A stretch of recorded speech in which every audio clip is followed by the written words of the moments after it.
تفسیر القرآن آج کا سبق سورۃ الانفال آیت نمبر 43 سے 46 تک۔ اعوذ باللہ من الشیطان الرجیم، بسم اللہ الرحمن الرحیم۔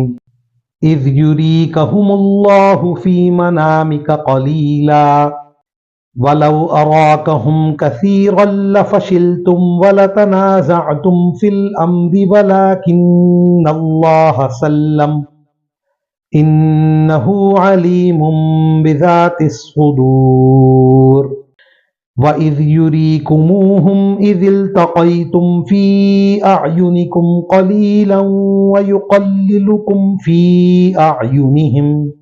وَيُقَلِّلُكُمْ فِي أَعْيُنِهِمْ لِيَقْضِيَ اللَّهُ أَمْرًا كَانَ مَفْعُولًا وَإِلَى اللَّهِ تُرْجَعُ الْأُمُورُ يَا أَيُّهَا الَّذِينَ آمَنُوا إِذَا لَقِيتُمْ فِئَةً فَاثْبُتُوا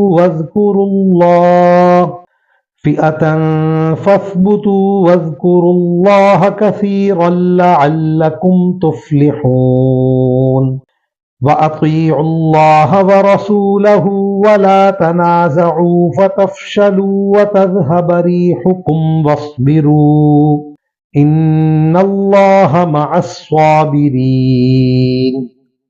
ترجمہ۔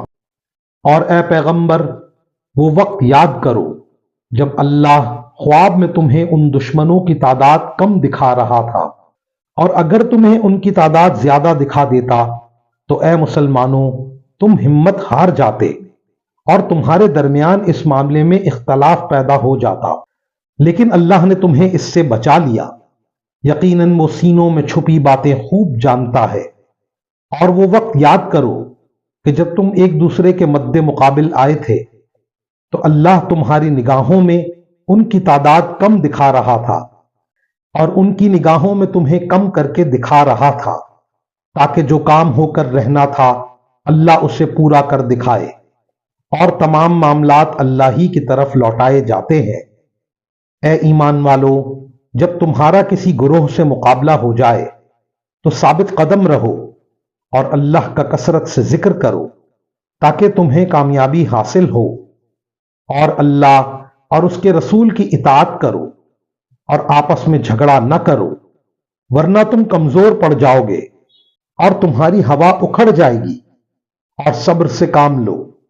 یقین رکھو کہ اللہ صبر کرنے والوں کے ساتھ ہے۔ ان آیات کی تفسیر میں مفسرین کرام فرماتے ہیں، جنگ شروع ہونے سے پہلے جب ابھی تک مسلمانوں کو یہ پتہ نہیں چلا تھا کہ حملہ آور کافروں کی تعداد کتنی ہے، حضرت صلی اللہ علیہ وسلم کو خواب میں کافروں کے لشکر کو کم کر کے دکھایا گیا۔ آپ صلی اللہ علیہ وسلم نے وہ خواب صحابہ اکرام رضوان اللہ علیہم اجمعین سے بیان فرمایا، جس سے ان کے حوصلے بلند ہوئے۔ امام رازی رحمہ اللہ فرماتے ہیں کہ نبی کا خواب چونکہ واقعے کے خلاف نہیں ہو سکتا، اس لیے بظاہر آپ کو لشکر کا ایک حصہ دکھایا گیا تھا۔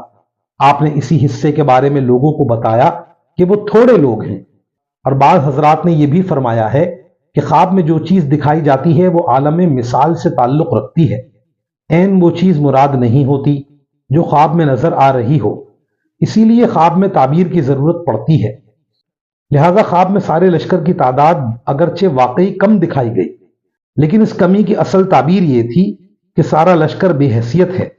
حضرت صلی اللہ علیہ وسلم کو اس تعبیر کا علم تھا، اور آپ نے یہ خواب صحابہ کے سامنے اس لیے بیان فرمایا تاکہ ان کے حوصلے بڑھ جائیں۔